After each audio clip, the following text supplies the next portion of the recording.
the community for what he described as a warm welcome and urged them to remain united and support the new administration in its efforts to return the country to a democracy.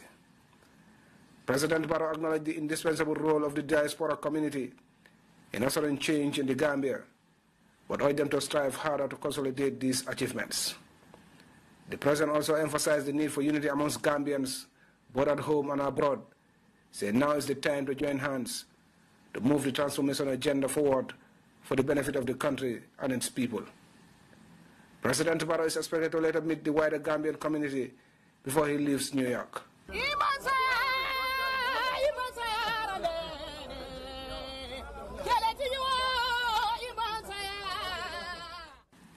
Mauro Diallo, GRTS. The former governors of the Central and Upper River regions and that of the West Coast region, Omar A. Khan, Omar Sampu Sise, and Aminata Sifai Haidara, respectively, on Monday appeared before the Janneh Commission of Inquiry, investigating the financial dealings of the former president and his close associates. Suma Jadama has details of that report. The former officials are summoned to clarify $600,000 they each received in July 2014 from the Kanaji account at the Central Bank of the Gambia. Omar A. Khan, the former governor CRR, was vivid in his explanation. Mr. Khan, you've been required to appear with regard to the sum of $600,000 you received in 2014 from the Central Bank Kanaji account. Could you tell us what this is all about? Well, we were called to State House and informed that we were going to give $600,000 to buy bulls for sale for the month of Ramadan. Who called you? Yes, Natul and Salajaju. Why would they call you to buy bulls for Ramadan? Did you have any foreknowledge of the matter? No, they said they had instructions from the former president to call the governors and give them this money to buy meat and sell it out to the people for the month of Ramadan. Did the governors make a request for money for the month of Ramadan? We never did. We never did. They just called us and gave it to us. The then governor of URR, Omar Sampo Sise, told the commission how the money was spent. What was the purpose for which you were given the $600,000? We were giving it to buy bulls to support the poor people in the Upper River region in the Ramadan, during the Ramadan days. Was that your idea? Was it your idea? That's what we were told to do, ma. My question is, was it your idea that... No, it was not. It was not my idea. We were asked... You keep on saying we. What do you all mean the by governors. In her testimony, the former governor of West Coast region, Aminata Sifai Haidara, explained how the idea of selling meat at the regional level came about. By an account, we require you to produce something telling us how it was spent. Okay. That 100,000. But I have another question. You mentioned Banjul and KMC having meat. Did they have meat or did they have money to buy bulls and sell? What was the arrangement? I don't think I can vividly remember that. I told ma'am that we requested to be given the opportunity that they are being given. Because during Ramadan, we have realized that Banjul and KMC always sell, meat to their people at an affordable cost. And it was based on this reason that we also requested to be given at the regional level. Okay. So how many governors were you? 5. 5 of you? Yeah, we were each given 600,000. Others who appeared before the commission included Fatumas Job Njai and Sirawali Ndao, who equally have made some testimony before the commission. Suma Jadama, reporting for GRTS. Istanbul has a distinctive Islamic narrative that positions Turkey as an Islamic center for prayers after the holy cities of Mecca and Medina. In a recent visit to Turkey, the vice presidential delegation visited the Blue Mosque and Turkish Islamic Arts Museum. Babka Kamara accompanied the delegation, and this is his report.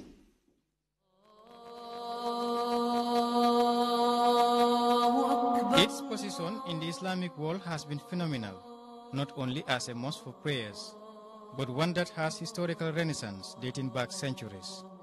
Istanbul is marked from every angle with minaret of mosques, each telling its unique story about the Islamic world. But the attention has remained to be the Blue Mosque and the Turkish Islamic Arts Museum. Prominent followers of Prophet Muhammad, such as Abu Zama al-Balawi, still lies here, making the place an area for high-profile visitors to seek prayers from. 2 rakas of prayers is said to be of essence, and the Vice President's delegation was not short of this prescription, having realized the task that lies ahead for New Gambia. Escorted by Islamic scholars well-versed in the history of Islamic Turkey, was an attentive delegation that was amongst hundreds of visitors on the periphery of discovering Islamic history beyond Saudi Arabia. The Vice President's delegation later visited the Turkish Islamic Arts Museum, where a good collection of Prophet Muhammad, the staff of Prophet Musa, and other prophets of mankind has their belonging well kept. The irony remains visible in hand, but we were not allowed to capture it on camera. Babukar Kamara, GRTS. The Security Technical Work Group, tasked with the responsibility of assessing the state of national security as part of the government's security reform agenda, recently held meetings with opinion leaders and security officers in Janjanbureh. Etienne Silva covered the consultative forum, and he filed in this report. Yes, that can be very useful in President Barrow's security reform agenda. We have broken down the security groups and mixed them with civilians. This should translate into how they actually live in the community. This bottom-top approach, spearheaded by the National Security Advisor Momodu Baji and team, seems to be working well. This is one of the most critical programs of government, and this is very, very, very necessary, especially at this time.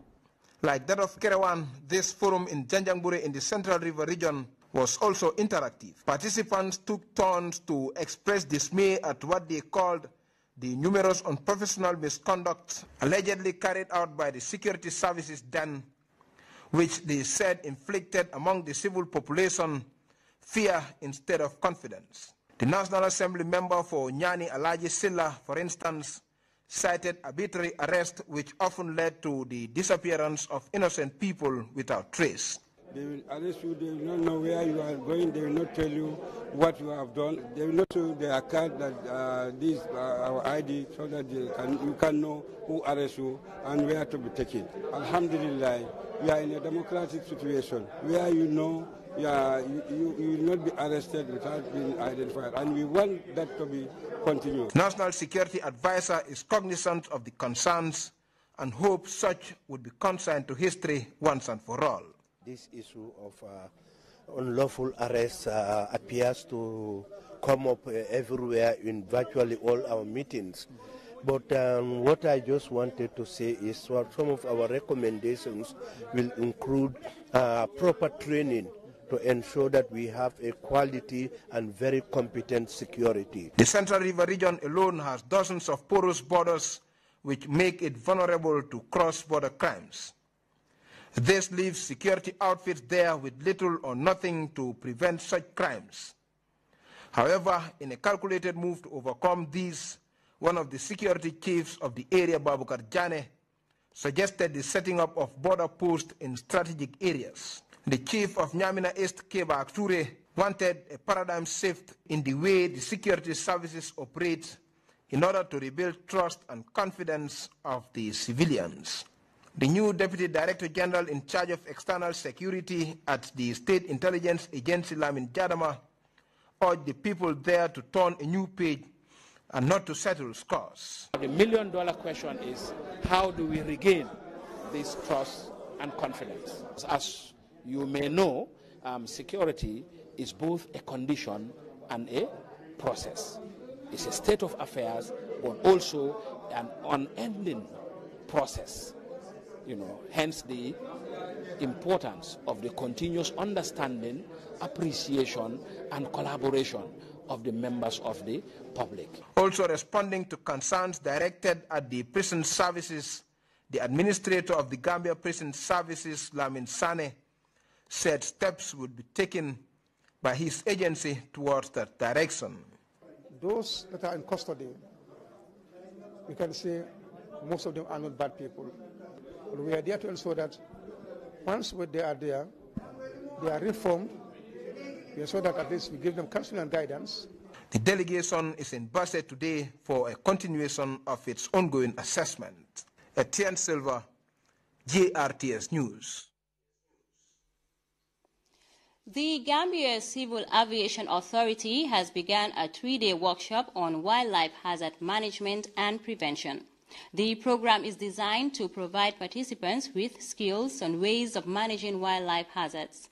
Yoro Jallo has the details in this report.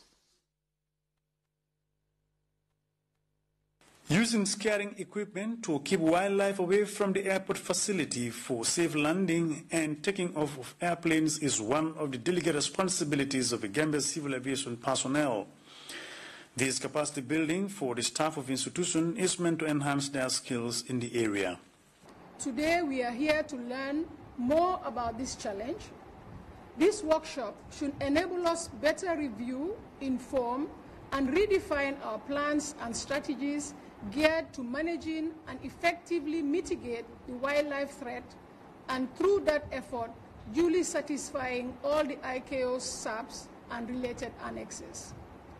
When we signed the agreement with ACI, it was a step in a new direction.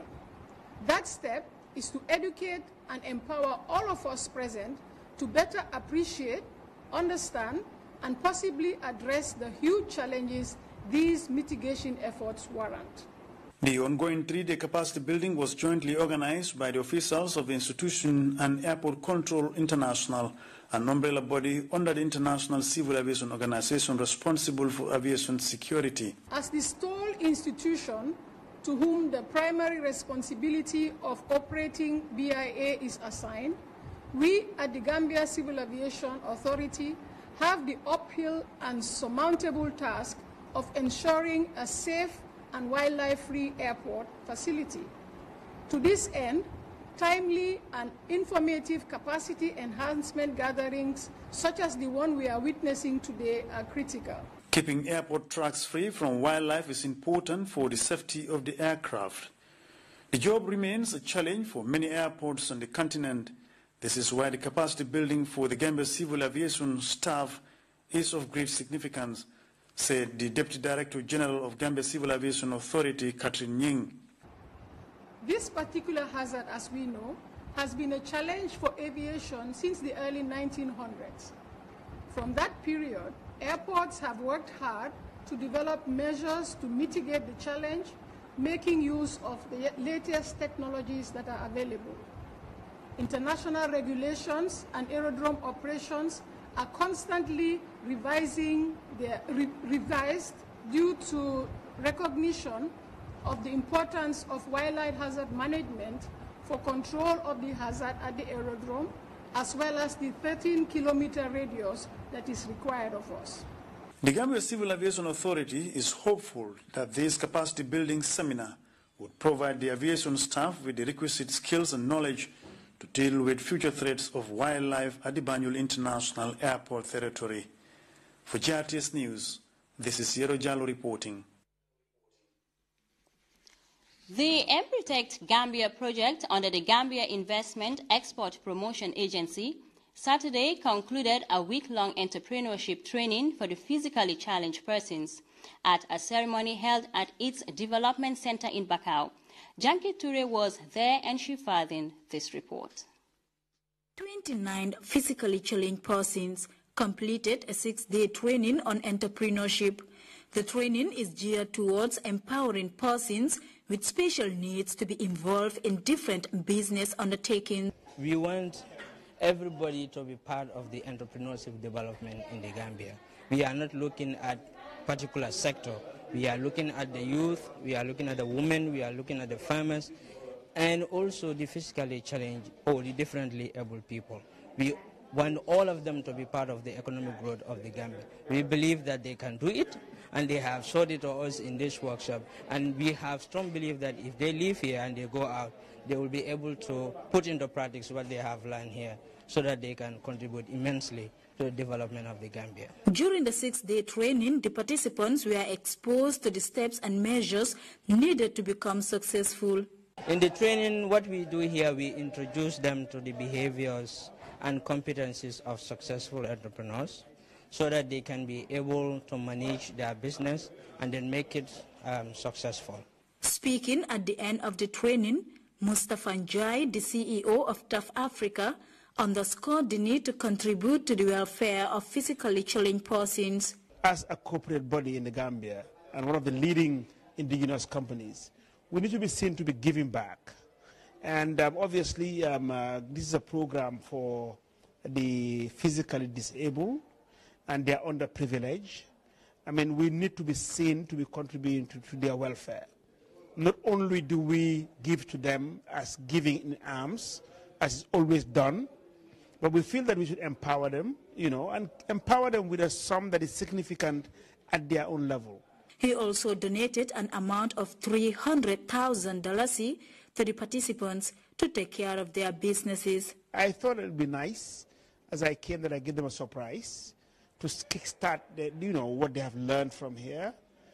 So yes, we believe in empowering people and also being socially responsible as a corporate body. But this is one thing we thought, that is very unique. I mean, having to empower the physically disabled, helping them to start up their own business. A participant, Yabobo Kamara, on behalf of the class, thanked the CEO of TAF Africa for the unexpected amount of money given to them, assuring him that they will make better use of the knowledge gained. EmpriTech Gambia project is an integrated capacity building program that provides demand-driven training and business development services to existing entrepreneurs and aspiring entrepreneurs, employers and employees from both private and public sectors, firms as well as farmers. For GRTS News, I am Janke Toure. Time now to take our first break. The sports news is up next. Stay tuned. Jallo Moji di tap seeni baneex ak seeni bugga bugga ak naani Santana yu bees yu neex a neex yooyu Santana can drink moo dàq njar mu ñu def lem ak suukar amul benn gaas amul benn rax-rax xanaa piireem a neex gi mu àndal la Santana can drink sooy teral wala terangal sa am di jàmm pour seen ceeti seen party seen barbecue sessions yi ak bépp xew-xewi jamono am na cafka tropical am na cafka orange am na cafka mango am na cafka pineapple Santana am ci bépp supermarket ak marché boutique ci biir réew mi mun ngeen ko amee ca makkan bu mag ca Banjul 61 Lehman Street teggil teg 422 7566 dama ne Santana bu sedd guy. Do you need cash and don't want to wait? No problem. GT Bank introduces Fast Track Service, a brand new way to use your local Valve cards, Visa International and MasterCard. Valve and Visa or MasterCard holders of any domestic bank can walk into our branches and withdraw cash using our POS terminals. There is no longer the need to fill out forms or wait for teller processors. Withdrawing cash is now easier with the new GT Bank Fast Track Service. GT Bank Fast Track Service available to even non-customers of the bank who hold a VAB, Visa or MasterCard. It's fast, convenient, reliable and safe. GT Bank, wouldn't you rather bank with us?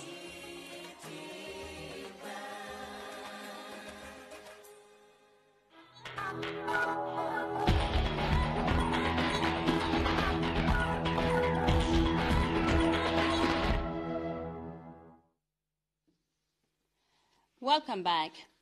Lancaster United are the newly crowned champions of Banjul football. The Lancaster Street Boys beat Macanby Football Club of Tobacco Road 2-0 in a thrilling encounter on Sunday to win the 2017 Banjul Nawetan League title, which is sponsored by MSTE Printings. It was a colorful ending to the 2017 Banjul Nawetan League competition, as Macanby Football Club of Tobacco Road and Lancaster United contest this giant trophy, which is the city's biggest football prize.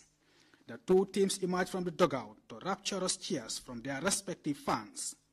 Maccanby, seen here in green, defeated Plumby in the semi-finals on a post-match penalty kicks, while Lancaster United also beat Ajax to set up this mouth-watering final. The stands were filled with great fanfare from both sets of fans. The Northern League competition is sponsored by Modiso, the CEO of MSTE Company, at a tune of more than $150,000, and he has been doing it for more than a decade.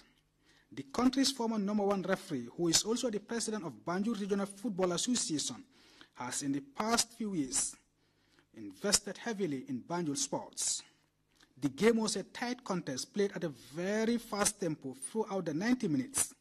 The first half was a cagey affair as both sides tried to stamp their authority on the game, with a tough battle in midfield limiting the first 45 minutes to few chances. Despite Maccanby being the better side, the two teams remained deadlocked going into the halftime break. Both sides remained unchanged after the break, but the second period was mainly a one-sided affair, with Maccanby totally controlling the game and pressing their opponents, who hardly came out of their own half. Maccanby failed to convert their dominance into goals, and despite creating some decent chances to take the lead, the Tobacco Road team was wasteful in front of goal. Having been on the back foot for most of the second half, Lancaster United managed to score against the run of play. The goal came from this needless foul by Lamin Jabi, and the resulting free kick was turned in by Ibrahim Abba to give Lancaster the lead in the 74th minute, and their fans went wild. With Maccanby desperate to equalize, they were left exposed at the back, and in the 74th minute, Ibrahim Abba doubled Lancaster's lead with a delightful chip for his second goal, and what an impact he had after coming off the bench. His second strike, a real beauty, sealed a famous victory for the Lancaster outfit.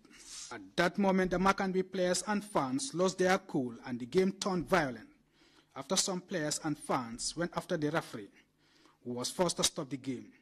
With chaos all over the field, the presentation ceremony could not hold.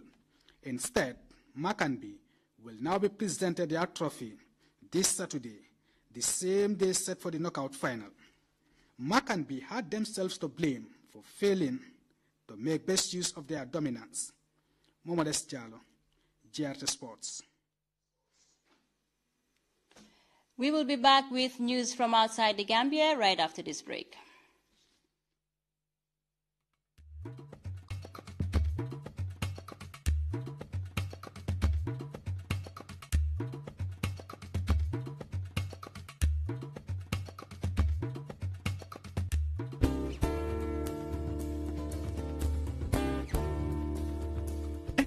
Introduces a convenient and trusted way to pay for products and services using the EcoBank Masterpass QR on your EcoBank mobile app.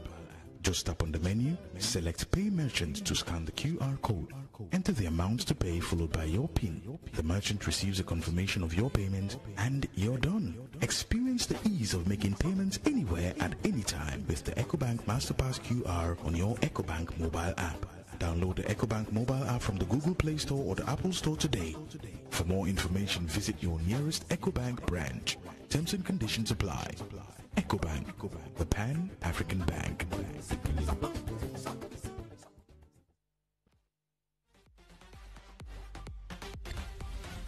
Hey, Nate. Hey, you look tense. I mean, what's up? I can't help it. The internet is way too slow. Nate, why not join the future? How? Why not try this?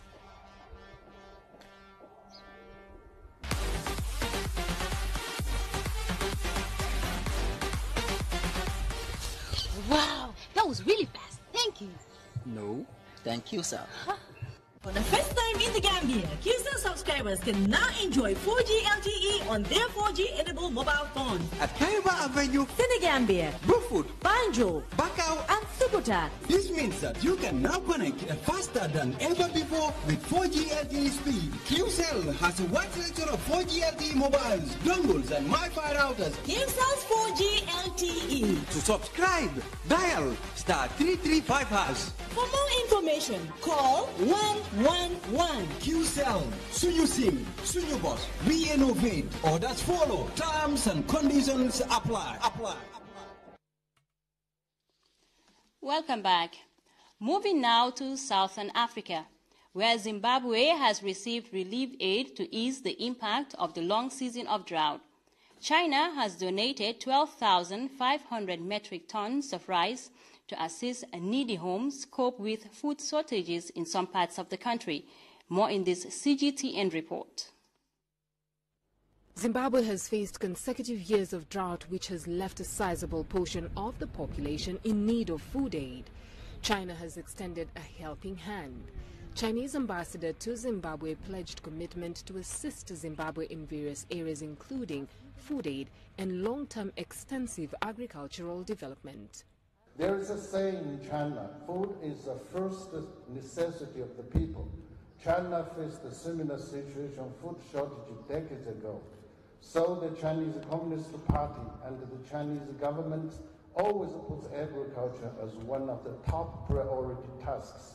China fully understands the importance of agriculture for Zimbabwe and is more than willing to support Zimbabwe in its efforts to increase food production and attain food security. The donation of rice to Zimbabwe is expected to reach some 101,000 vulnerable homes. The number could double to 302,000 during the lean season between January and March 2018. It is therefore my ministry's mandate to ensure that the distribution of rice will focus on vulnerable households. Thus, we are gathered here to celebrate the generosity expressed by the government of the People's Republic of China. Furthermore, it shows a true friendship between the People's Republic of China and Zimbabwe. China handed over 12,500 metric tons of rice and an additional donation of $5 million through the World Food Programme. Bilateral relations between the two countries continues to strengthen, with investments from China set to increase over the next coming years. Beryl Oro, CGTN. And before we take leave of you, a recap of the day's main stories. President Barrow has arrived in New York for the UN General Assembly meeting. Scrutiny into the financial dealings of former President Jammeh has continued, with regional governors testifying before the Jammeh Commission. Zimbabwe has received relief aid from China to support thousands of people affected by drought. And an Indian court has heard a petition challenging the government's decision to deport Rohingya refugees. Well, viewers, that was all in this edition of the News at 8. Join us at 10 for another bulletin. Until then, do stay with GRTS.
lépp lu may def lu laaj mariner moom lay mariner bu may mariner sama yàpp wala sama ginaar wala sama jën bu ma bëgg a lakk poobar bii laay jëfandikoo bëri na nag poobar yi ne ci réew mi waaye original poobar bii mooy oméga bii kan ma wax nag dara dafa wàcc ñu di ko pirate xam nga réew mi pirate ko yàq bii mooy original bi képp ku jënd poobar te jëndoo bii nax nañu la te sa jëndu sax dara bis ni ki tey dinaa jëfandikoo oméga poobar ndaxte mooy safal togg ku ñam bile poobar xam ne nag poobar bi mënee na fu ne lépp loo soxla ci poobar rek ñamal poobar bi ndax li nga soxla ci poobar foor na am na guub ku ko bëgg a am nag demal ca 16 bokkul street ca Banjul jokkool ak ñoom ci numéro bi 799 1890 wala nga dem Jaafa ca Joswang 780 2200 wala 397 1890 wala ci marché yëpp supermarket ak boutique ak Omega poobar ràññee leen ko dangeen pour baa ngi nii. asalaamaaleykum. maaleykum salaam. Dadi Wateng. Amina. waaw. yaa ngi ubbi de lu xewati. Dadi xanaa yooyu. tëdd si cabinet bi mënuma la ko. lii lay waral sax ma ñëw si salle bi tëdd fi. waaw yow xanaa taaloo mu tege bi Amina. Dadi gis nga mun tayga mu taal. dara mun fi yooyu. déedéet kon yow taaluloo kil tox bi. kil tox mun tayga Dadi boobu mooy ban mun tayga. Ami ba léegi xàmmeeguloo kil tox bi xaaral moom bi. Dadi gaaw a yow nag ma taal mun tayga bi. ah yow tamit Ami wax naa la ba taay na la mun tayga bu ees xàmmee ko. Dadi kon bii mooy kil tox mun tayga. jeex na.